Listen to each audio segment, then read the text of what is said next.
അനധികൃത കുടിയേറ്റക്കാരുടെ കലാപത്തെ തുടർന്ന് ലോസ് ഏഞ്ചൽസിൽ 2000-ഓളം നാഷണൽ ഗാർഡ്സിനെ നിയോഗിച്ചു. കലാപത്തെ തുടർന്ന് 118 അറസ്റ്റുകൾ നടന്നതായി റിപ്പോർട്ടുകളുണ്ട്. അനധികൃത കുടിയേറ്റക്കാരെ കണ്ടെത്തുന്നതിന് വ്യാപക തിരച്ചിലാണ് അധികൃതർ.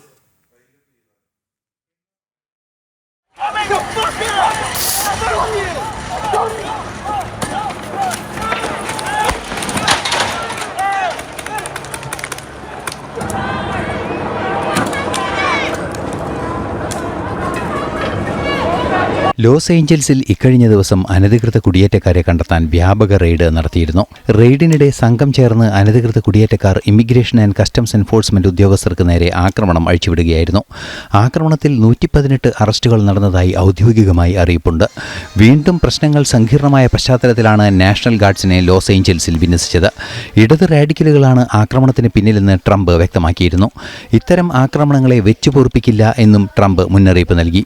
ലോസ് ഏഞ്ചൽസിനെ സുരക്ഷിതമാക്കാനുള്ള ശ്രമങ്ങൾ തുടരുകയാണെന്ന് customs and immigration director Tom Homan അറിയിച്ചു.